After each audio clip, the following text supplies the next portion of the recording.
प्रयोज्य साक्षरता कहले जो माने लेखी और पढ़ी पारती ना ताले ए माने समाज पाई देश पाई विश्व पाई कौन यह एक सामाजिक व्याधि कहले ठीक पिला माने आजिकाल को डिजिटल युग डिजिटल दुनिया कितने आगू गलानी अभी आश्चर्य लगे 10 वर्ष तलर आम देश विश्व आज से नहीं बहुत आगे बढ़ी किंतु साक्षरता हार आम राज्य आम देश आ विश्व बहुत पछरे अच्छे तुम चारि पाखे देख प्रबल संख्या दिनक दिन बढ़ुची कि नहीं पाठ अधार छाड़ी पिलाने तेणु यह कौन आम अंचल गोटे रोग सदृश नुहति मैंने केमिति लेखि पढ़ी केमिति शिखिले लेखि पढ़ी शिखिले से कैरियर खर्चब नहीं कौटा भूल कौटा ठीक निर्णय कर शक्ति पाखे रही जीवन यापन प्रणाली सुगम हम अन्य मान सहित मिसिक आगे बढ़े चिंता कर सरकार एते टंका खर्च कर हॉस्टेल कथा देखा आमर आदिवासी पिला जो रोचे सरकार कौन सब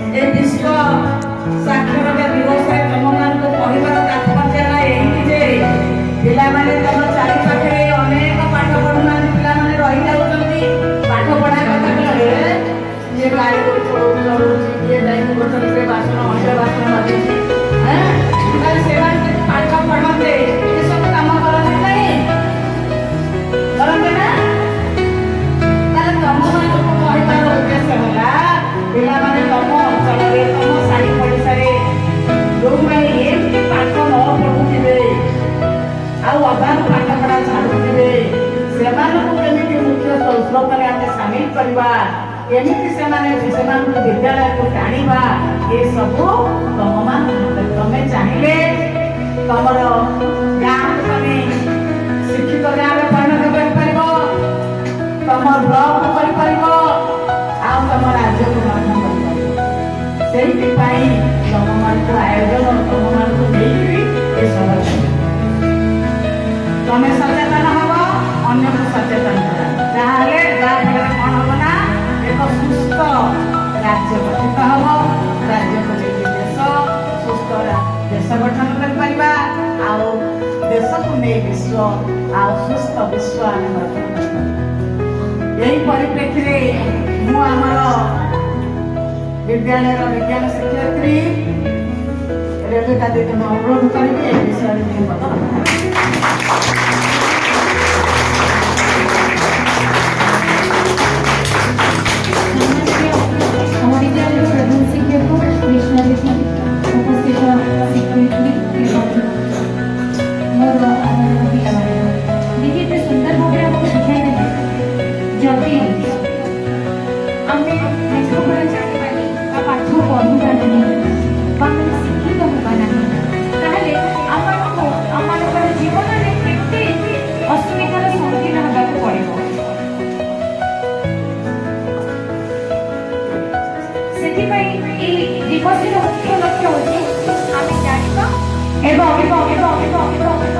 आम चतुर्पार्श्वे जो मैंने जानी ना से जनइबा यह हूँ दिवसर तात्पर्य अटे से दीदी शुणु जदि आम स्कूल आसवा ना घरे रही कि स्कूल आसिक पाठ पढ़ा ना आमर भविष्य जीवन में आमको अनेक असुविधार सम्मुखीन होगा पड़ो जेपरी पिलाने किछि दिन पूर्वे किछि वर्ष पूर्वे मु गोटे पिला को देखिली ଯେତେବେଳେ ମୁଁ ବସ୍ ଷ୍ଟାଣ୍ଡରେ ଅପେକ୍ଷା କରୁଥାଏ ବସ୍କୁ, ସେ ସମୟରେ ଗୋଟେ ପିଲାକୁ ଦେଖିଲି, ଗୋଟିଏ ତ ନାହିଁ ଦିଟା ପିଲାଙ୍କୁ ଦେଖିଲି।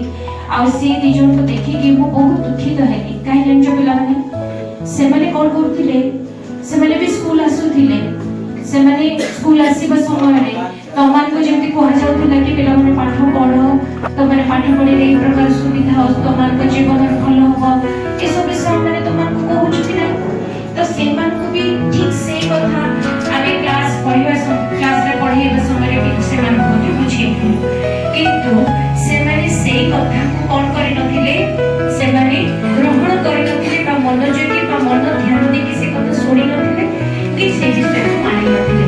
ଯାହାର ଫଳସ୍ୱରୂପ ଦେଖିଲି ସେମାନେ ବହୁତ ବଡ଼ ବଡ଼ ଏଇଭଳିଆ ଗଛକୁ ମୋତେ ବହୁତ ଦୁଃଖ ଲାଗିଲା। କାହିଁକି ପୁଅ ପିଲାମାନେ ତ ସେମାନେ ଚାହିଁଥିଲେ ନିଶ୍ଚୟ ଭଲ ପାଠ ପଢି 10ରେ ଭଲ ମାର୍କ ରଖି ନିଶ୍ଚୟ କ'ଣ ହେଇଥାନ୍ତା, ଗୋଟେ ଦିନ ସେମାନେ ଏଇଭଳିଆ ପଙ୍ଖା ତଳେ ବସିକି କିଛି ଗୋଟେ ଭଲ ସ୍ଥାନ ପଦବୀରେ ରହିକି ସେମାନେ ତାଙ୍କ ଜୀବନକୁ ବିତେଇ ପାରିଥାନ୍ତେ। କିନ୍ତୁ ସେମାନେ ସେତିକି କରିଲେ ନାହିଁ, ଯାହାଦ୍ୱାରା ସେମାନଙ୍କୁ କ'ଣ କରିବାକୁ ପଡ଼ିଲା, ଖରାରେ କଷ୍ଟରେ ସେମାନଙ୍କୁ କ'ଣ ପରିଶ୍ରମ, ଶାରୀରିକ ପରିଶ୍ରମ କରିବାକୁ ପଡ଼ିଲା ନାଇଁ। ଆଉ ଦିନେ ଏ ପ୍ରକାର ଗଲା ସମୟରେ ମୁଁ ଗୋଟେ ଅଟୋବାଲାକୁ ହାତ ମାରିଲି, ତାକୁ କହିକି ଟିକେ ରହିବ। ସେଇ ସମୟରେ ସେ ରଖିଲା, ମୋତେ ନମସ୍କାର କଲା, ସେ ବି ଆମ ପିଲା ହିଁ ଥିଲା। ପିଲାମାନେ, ମୋର କହିବାର ଅର୍ଥ ହେଉଛି ଆଜିର ଦିବସରେ ଆମେ ଜାଣିବା ବିଷୟ କ'ଣ କି ଆମେ ସମସ୍ତେ କ'ଣ ଜାଣିବା, ଆମେ ଶିକ୍ଷାକୁ ଜାଣିବା, ଶିକ୍ଷାକୁ ଚିହ୍ନିବା ନାଇଁ, ଶିକ୍ଷା ପଢିବା, ଶିକ୍ଷାକୁ କ'ଣ କରିବା, ଅନ୍ୟମାନଙ୍କୁ ବାଣ୍ଟିବା, ଯେଉଁମାନେ ଜାଣିନାହାନ୍ତି ସେମାନଙ୍କୁ କହିବା ଯେ କ'ଣ ଆମେ ସମସ୍ତେ କ'ଣ କରିବା ଦରକାର, ଶିକ୍ଷିତ ହେବା, ପାଠ ପଢିବା ଦରକାର ନାଇଁ। ଯେଉଁ ପିଲା ସମସ୍ତେ ଶିକ୍ଷିତ ହେବା, ଯଦି ଏମିତି କରିବା ତାହେଲେ କ'ଣ ହବ, ଆମ ଦେଶ ଗରିବ ହେଇକି ରହିବ କି?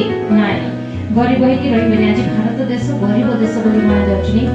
ଭାରତରେ ବଡ଼ ବଡ଼ କେତେ ମାନେ ବହୁତ ଜ୍ଞାନୀ ଲୋକମାନେ ଆମେ ଭାରତରେ ଦେଖିବାକୁ ପାଉଛୁ। ଭାରତର କେତେକ ବ୍ୟକ୍ତି ଆମେ ଦେଖିଛୁ, ସୁନାମଧନ୍ୟ ବ୍ୟକ୍ତି, ସେମାନେ କୁଆଡ଼େ ଯାଇଛନ୍ତି, ସ୍ପେସ୍ରେ ଆମେ ସ୍ପେସ୍ କେବେ ଶୁଣିବୁ। ଆମ ଭାରତର ସେଠାରେ କ'ଣ ଯାଇକି ଏବେ ଆମ ପ୍ରଧାନମନ୍ତ୍ରୀ କହୁଛନ୍ତି ଆମର ନିଜର ଗୋଟେ ସ୍ପେସ୍ ଷ୍ଟେସନ ରହିବ ବୋଲି କହୁଛନ୍ତି। ତାର ଅର୍ଥ ଭାରତରେ ଜ୍ଞାନର ଅଭାବ ନାହିଁ, କିନ୍ତୁ କ'ଣ କରାଉଛି, କେତେ ଜଣ ତାଙ୍କୁ ନ ମାନିବା ଦ୍ୱାରା, ତାଙ୍କୁ କ'ଣ ମୁଖ୍ୟତା ନ ଦେବା ଦ୍ୱାରା ଏହିସବୁ ଅସୁବିଧାର ସମ୍ମୁଖୀନ ହେଉଛନ୍ତି। ତେଣୁ ପିଲାମାନେ, ଆଜି ହେଉଛି ସାକ୍ଷରତା ଦିବସ, ଅର୍ଥାତ୍ ଆମେ ଯଦି ଜାଣିଲୁ ତାହେଲେ ଆମେ କ'ଣ କରିବାର ଅଛି, ଆମ ପାଖ ପଡ଼ୋଶୀ ଯେଉଁମାନେ ଜାଣିନାହାନ୍ତି ସେମାନଙ୍କୁ କହିବାର ଅଛି। ଆଉ ଆମେ ତାଙ୍କୁ ନିଜେ ବି କ'ଣ କରିବାକୁ ପଡ଼ିବ, ଶିଖେଇବାକୁ ମଧ୍ୟ ପଡ଼ିବ। ଯଦି କିଏ ଶିଖିନାହାନ୍ତି, ତୁମ ସାଙ୍ଗସାଥି ବି ଶିଖିନାହାନ୍ତି, ସେମାନଙ୍କୁ ମଧ୍ୟ ଶିଖେଇବାକୁ ପଡ଼ିବ, କହିବାକୁ ପଡ଼ିବ, ତୁମ ଘରେ ମଧ୍ୟ କହିବାକୁ ପଡ଼ିବ। ସମସ୍ତେ ଯେତେବେଳେ କ'ଣ ହେଇଯିବା, ଆମେ ସମସ୍ତେ ଶିକ୍ଷିତ ହେଇଯିବା, ତାହେଲେ ଆମ ଦେଶ କ'ଣ ହେଇଯିବ, ଶିକ୍ଷିତ ଆଉ ଗରିବ ହେଇକି ରହିବ କି, ଦରିଦ୍ର ହେଇକି ରହିବ କି? ନାହିଁ। ଏତିକି କହି ମୁଁ ଏହି ସାକ୍ଷରତା ଦିବସରେ ଦୁଇ ପଦ କହିବି।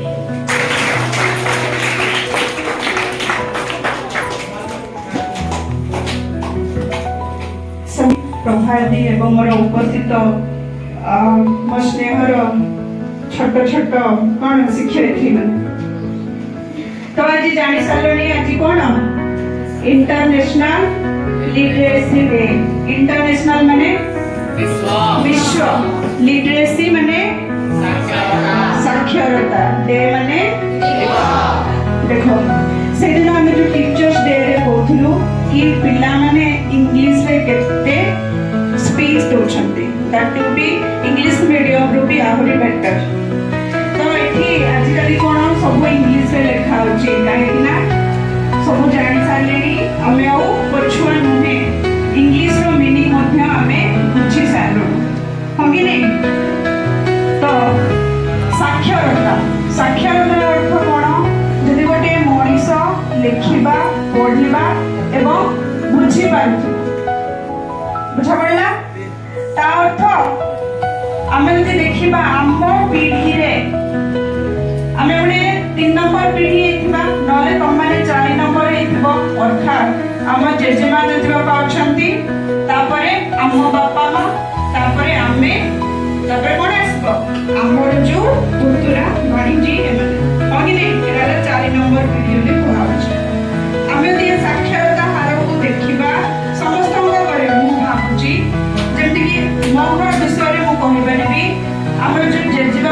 जेजेमा पीढ़ी थिले सेमानक मध्यरे 10 जनरू 2 जन शिक्षित थिले पाठ पढुथिले माने तांको लेखिबा आसुथिला कथा तो हमें बुझी पारुछे हां कि नहीं लेखिबा आसुथिला साइन करि पारुथिले जॉब दूर कथा थिला छडा ताले हमें सिटी कहबा 10 जनरू 2 जन माने केते परसेंट हेले केते परसेंट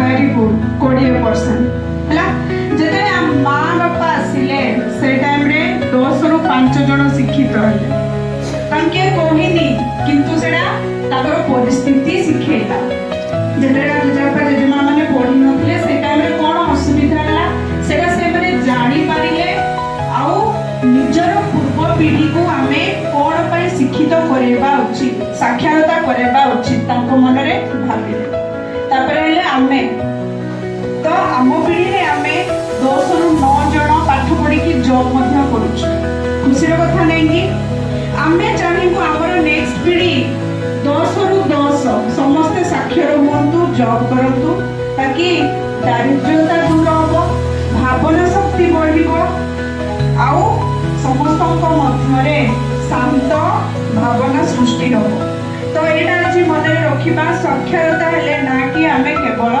पाठ बहिर पाठ पढ़ी की बुझिबा नुहे हमर सराउंडिंग किबा चतुर्पार्श्वरे जहा घटुची ताहार मध्य समाधान करियार कोन बाट आमे पाइबा एडी मु गोटिए मने करो गोटे ना हो रघु आउडेला राम रघु जो चाष करूछंती राम मध्य सेही चाष करूछंती रघु हेले शिक्षित बेसी पाठ पढ़नांती अल्प बहुत पाठ पढ़िछंती के शिक्षित अछंती साक्षरता कहार रघु हेले से भी कवि लगेले एई राम मध्य कवि लगेले हेले देखिले रघुटा केमिति कोन करी कि भलो अमल करूची तापरे मार्केट रे तारो चाहिदा अधिक फूल कविर हो कि नै बिले आ समस्त खाया को भी भल पाओ हेले भरबिना बड़ गोटे परसेंट खराब हे गला दुई थोड़ा खराब हे गले ठीक अछि पर काई सब बेले खराब होची हेले रघु कोन करे से ना माटी को टेस्ट करे प्रत्येक थर केबे परिबा लोक किबा जेवासी शस्त्र लोक कोन होए माटी रो हेमता टिके कमी जाए बुझा पड़ला एबेटी हमें जहां खाउचे ठीक से प्रोटीन खाद्य खाइबा नाही तो कोन हो बॉडी रो इम्यूनिटी कमी जीवो हेले हमको भलरे परिबा फळमूल ए सब खाइबार अछि ना खाली माछ मांस खाइबो नाही समस्त प्रकार खाद्य खाइबार अछि हेले रघु पर कोन अछि मानविकता अछि कि गोटे थोर जदि हम चाष करिबा माटीर उर्वरता कमी जाए बुझा पड़ला हेले से उर्वरता कमी बढ़ेबा पाई मते कोन करिया को पड़िबो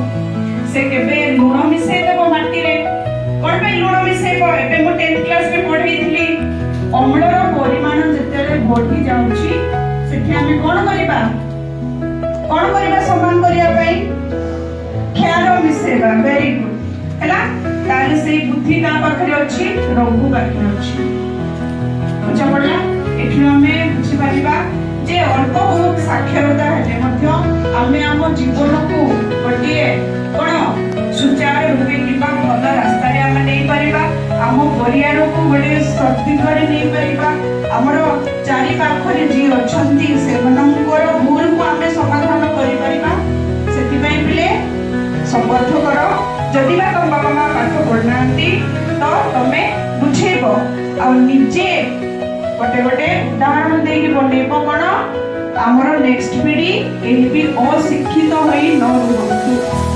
बुझला तो एती कोइ मोर वक्तव्य शेष करूची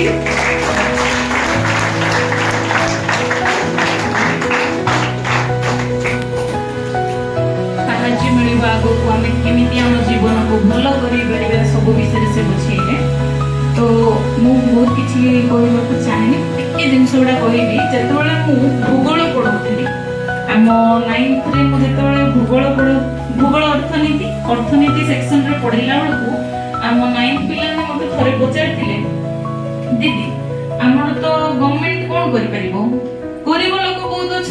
ଶେଷରେ ହେଲେ ସେ କଣ କରିପାରିବ? ନୋଟଟା ଛାପି ଦେଇକି ସବୁକୁ ଦେଇପାରିବନି। ପଚାରିଥିଲେ ନା ପିଲେ ଏବେ ଯୋଉମାନେ 10th ରେ ଅଛ ତ ତାଙ୍କ ମାନଙ୍କୁ ମୁଁ କଣ କହିଥିଲି ସେ ନିୟମଟା ନାହିଁ। ତ ଆମେ କଣ କରିବାକୁ ପଡିବ? ତେଣୁକରି ପାଠ ପଢିବାକୁ ପଡିବ। ଜବ୍ କଲା ପରେ ସେ ତମକୁ ତମର ସାଲାରୀ ହିସାବରେ ସେ ତମକୁ ପଇସା ଦେଇପାରିବ, କିନ୍ତୁ ସେ ବାଣ୍ଟି ପାରିବ ନାହିଁ।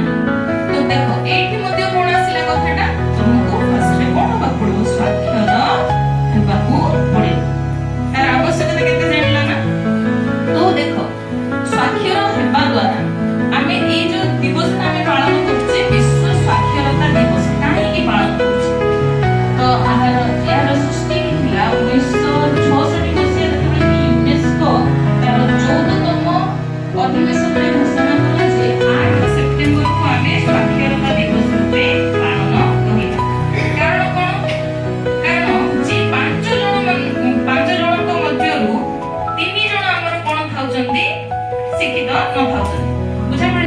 ଲୋକମାନଙ୍କୁ ସଚେତନ କରିବା ପାଇଁ ବା ବିଶ୍ୱର ସମସ୍ତଙ୍କୁ ସଚେତନ କରିବା ପାଇଁ ଯେ ସ୍ୱାକ୍ଷର ହେଲେ କଣ ଆମକୁ ଆଗକୁ ବଢିବା ପାଇଁ ବା ଯେ କୌଣସି କାର୍ଯ୍ୟରେ ଆମକୁ କଣ ଦରକାର ସେଇ ଜିନିଷଟା ଆମକୁ ବୁଝେଇବା ପାଇଁ ଆମେ ଏଇ ଦିବସଟା ଆମେ ପାଳନ କରୁଛେ। ବୁଝାପଡିଲା? ତ ଆମର ଯୋଉ ଫର୍ଷ୍ଟ ବିଶ୍ୱ ସ୍ୱାକ୍ଷରତା ଦିବସ କେବେ ପାଳନ କରାଯାଇଥିଲା? 1976 ମସିହା 8 ସେପ୍ଟେମ୍ବର। କେବେ? ଯଦି ତମେ ସ୍ୱାକ୍ଷର ହେଇନଥିବ ତମକୁ କଣ କଣ ଅସୁବିଧା ହବ? ଦିଟା ସେ ଏକ୍ସାମ୍ପଲ ଦେଲେ, ଦୁଇଟା ଚାଷୀର, ଜଣେ ସ୍ୱାକ୍ଷର ଥିଲେ ଆଉ ଜଣେ ନଥିଲେ। ତ ସେ ଦ୍ୱାରା ଯୋଉ ସ୍ୱାକ୍ଷର ଲୋକ ଯୋଉଟା ଥିଲେ ତାକୁ ସ୍ୱାକ୍ଷରତା ସାହାଯ୍ୟ କଲା କିପରି ଜ୍ଞାନ ଆହରଣ କରି କେମିତି ସେ ଭଲସେ ଚାଷ କରିପାରିବ, ହଁ ନା ନାଇଁ? ତ ଏଇ ଯୋଉ ସ୍ୱାକ୍ଷର ହେଲେ ଆମର ଜ୍ଞାନ ବଢିବ। ସେ କହିଲେ କେମିତି ଭଲ କଣ ଖରାପ କଣ ଆମେ ତାର ଭେଦ ଆମେ ଜାଣିପାରିବା ନା ନାଇଁ? ଆମ ପିଲାମାନେ ଜାଣିପାରୁଛ ନା ନାଇଁ? ଯେତେବେଳେ ତମେ ଛୋଟ ଥିଲ କିଛି ଜାଣିନଥିଲ, ଏବେ 10ମ ଶ୍ରେଣୀ ଯାଇ ପିଲାମାନେ ପଢିଲେଣି, କିଛିଟା ଜ୍ଞାନ ମିଳିଲା ବୋଲି କିଛି ଭାବୁଛ ନା ନାଇଁ? ହଁ ନା? ତ ବହୁତ କାର୍ଯ୍ୟରେ ଆମକୁ ସ୍ୱାକ୍ଷର ହେଲେ ହିଁ ସାହାଯ୍ୟ କରିପାରିବ। ତ ଏଇ ଯୋଉ ଦିବସ ପାଳନ କରିବାର ମୁଖ୍ୟ କାରଣ ମଧ୍ୟ ହଉଛି ତମେ ଯୋଉ ପିଲାମାନେ ଏବେ ଅଛ, ତମେ ଏବେ ଯାଇକି ତମ ଗାଁରେ ବା ତମ ପରିବାରରେ ଯୋଉମାନେ ପାଠ ପଢୁନାହାନ୍ତି ବା ଯୋଉମାନେ ପାଠ ପଢିକି ଅଧାରୁ ଛାଡି ଦେଇଛନ୍ତି, ସେମାନେ କେମିତି ତାଙ୍କ ଜୀବନରେ ଉନ୍ନତି କରିପାରିବେ? ସ୍ୱାକ୍ଷର ହେଲେ ତାହା ଯାଇକି ବୁଝେଇବାରେ ସାହାଯ୍ୟ କରିବ ନା ନାଇଁ? ତ ଏତିକି କହି ମୋର ବକ୍ତବ୍ୟ ଶେଷ କରୁଛି ଏବଂ ଆଶା କରୁଛି ସମସ୍ତେ କେମିତି ଆମ ବିଶ୍ୱକୁ ସ୍ୱାକ୍ଷର କରିବାରେ ସାହାଯ୍ୟ କରିବ ଏବଂ ଦେଶକୁ ଆଗକୁ ବଢେଇବାରେ ସାହାଯ୍ୟ କରିବ। ଏବେ ମୁଁ ପିଲାମାନଙ୍କୁ ମଧ୍ୟ କିଛି କହିବି, ଅନୁରୋଧ କରିବି, କିଛିଟା କୁହ। ସ୍ୱାକ୍ଷର ଦିବସରେ ଏତେ ବହୁତ ଗୁଡେ ଜିନିଷ ଜାଣିଲ, ତ କିଛିଟା କୁହ କଣ ଜାଣିଲ, ଆକ୍ଚୁଆଲି ଠିକ କି ନୁହଁ ଟିକେ କହିବ ନା? ମୋର ବଡ଼ ଭଉଣୀ ଓ ବଡ଼ ଭାଇମାନେ, ମୋର ସହପାଠୀଗଣ, ଆଜି ବିଶ୍ୱ ସ୍ୱାକ୍ଷରତା ଦିବସ ଅବସରରେ ମୋତେ କିଛି କହିବାର ସୁଯୋଗ ମିଳିଥିବାରୁ ମୁଁ ନିଜକୁ ଧନ୍ୟ ମନେ କରୁଅଛି। ଆଜି ହେଉଛି ବିଶ୍ୱ ସ୍ୱାକ୍ଷରତା ଦିବସ, ଅର୍ଥାତ୍ ଇଣ୍ଟରନ୍ୟାସନାଲ ଲିଟରେସି ଡେ।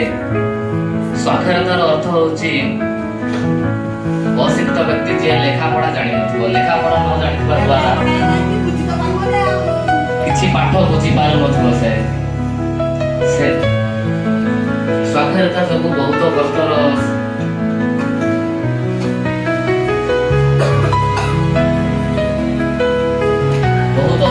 ସାମ୍ନା କରିବାକୁ ପଡ଼ିଥାଏ। ଯେପରିକି ଦରିଦ୍ରତା, ଘର ନଥିବା, ରାସ୍ତାରେ ଶୋଇବେ, ପାଠ ପଢ଼ି ନଥିବେ, ବୁଲି ଖୁତି କରୁଥିବେ, ବହୁତ କଷ୍ଟ କରୁଥିବେ, ଝାଳ ମୁଠାଏ ଟଙ୍କା କମାଉଥିବେ। ଯଦି ଆମେ ପାଠ ପଢ଼ିଥାନ୍ତୁ ସେ କରିବାକୁ ପଡ଼ିନଥାନ୍ତା। ଯଦି ପାଠ ପଢ଼ିଥିବା ଲୋକଟିଏ ବଡ଼ ଘରରେ ଫ୍ୟାନ୍ ତଳେ ବସିକରି ପଇସା କମାଉଥାଉ, ଆଉ ଗୋଟେ ଜଣ ଯେ ପାଠ ପଢ଼ିନଥିବ ସେ ଖରାରେ ଝାଳ ହୋଇ ପଇସା କମାଉଥିବ, ତାହାର କଷ୍ଟ ଆପଣ ଜାଣିପାରୁଥିବେ।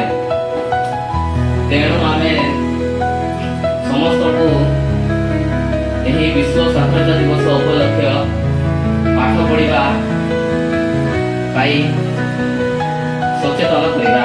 ଏତିକି ମୋର ବକ୍ତବ୍ୟ ଶେଷ କରୁଛି। ଧନ୍ୟବାଦ। ପଡ଼ିଗଲା। ମୁଁ ଯେତେବେଳେ ପାଠ ପଢୁଥିଲି ସେତେବେଳେ ମୋ ଗାଁରେ ବହୁତ ଅଶିକ୍ଷିତ ଥିଲେ। ପାଠ ପଢା ପାଇଁ ଗୋଟେ ନିର୍ଦ୍ଦିଷ୍ଟ ସମୟ ଦରକାର ନାହିଁ ହେଲା। ସେତେବେଳେ ପ୍ରୌଢ ଶିକ୍ଷା କାର୍ଯ୍ୟକ୍ରମ ଚାଲିଥାଏ। ମୁଁ ପଞ୍ଚମ ଷଷ୍ଠରେ ପଢୁଥିଲି। ମୋର ଚାରିପଟେ ମୋ ଜେଜେମା ଜେଜେବାପା ଅଜା ନାନୀ ସବୁ ଥିଲେ, ସବୁ ନିରକ୍ଷର ଥିଲେ। ଆମକୁ ଲଣ୍ଠନ ଗୋଟେ ଗୋଟେ ଦେଇଥିଲେ। ତମେମାନେ ଯିବ ସନ୍ଧ୍ୟାବେଳେ, ସେତେବେଳେ ତ ମୁଁ ତ ଡିବିଆ ମୋ ଲଣ୍ଠନ ଆଗରେ ପାଠ ପଢିଛି, କରେଣ୍ଟ ନଥିଲା। ମୁଁ ସନ୍ଧ୍ୟାବେଳେ ଶୀଘ୍ର ମୋର କାମ ସାରିକିରି ଲଣ୍ଠନଟା ଲଗେଇ ଦେଇକି ସପ ଗୋଟେ ପକେଇ ଦେଇକି ବାରଣ୍ଡାରେ ଚାଳ ଛପର ଘର ଡାକି ଆଣେ ସବୁ, ଆସ ଆମକୁ ସାର ପର୍ଯ୍ୟନ୍ତ ମୁଁ ପାଠ ପଢିବାକୁ ପଡିବ। ନାଇଁ ନାଇଁ, ସେତେବେଳେ ତ ଭାରି ଅନ୍ଧବିଶ୍ୱାସ ସଂସ୍କାର ଥିଲା ହେଲା। ଆଉ ଜବରଦସ୍ତ ମୁଁ ତାଙ୍କୁ ଦୋଷାଡ଼ିକି ଆଣେ। ମୋର ତ ମୁଁ ନାତୁଣୀ ହେବି, ସେ ସବୁ ଫଟା ହେବେ। ହଁ ଆମେ ଏ ବୟସରେ ପାଠ ପଢିବୁ, ଆସ। ତାଙ୍କୁ ଯାହା ହଉ ଜକର ଅକ୍ଷର ଏସବୁ ପଢେଇଥିଲି, ବର୍ଣ୍ଣମାଳା ପଢେଇଥିଲି, ଦସ୍ତଖତ ବି ଶିଖେଇଥିଲି। ମୋର ମନେ ପଡୁଛି।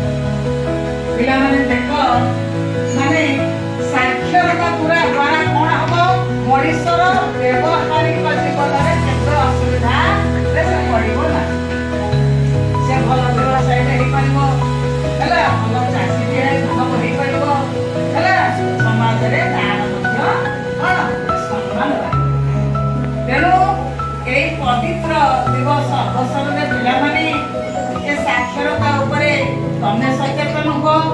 ତମ ଚାରି ପାଖରେ ଯୋଉ ଅପାଠୁଆ ହେଇକି ରହିଛନ୍ତି ପିଲା ହୁଅନ୍ତୁ, ବୁଢା ବୁଢୀ ହୁଅନ୍ତୁ, ସମସ୍ତଙ୍କୁ ଦସ୍ତଖତ ଶିଖାଅ, ସ୍ୱାକ୍ଷର କରାଇବାଟା ଶିଖାଅ। ଭଗବାନ ତମ ଉପରେ ସନ୍ତୁଷ୍ଟ ହେବେ। ଧର୍ମ ହେଲା।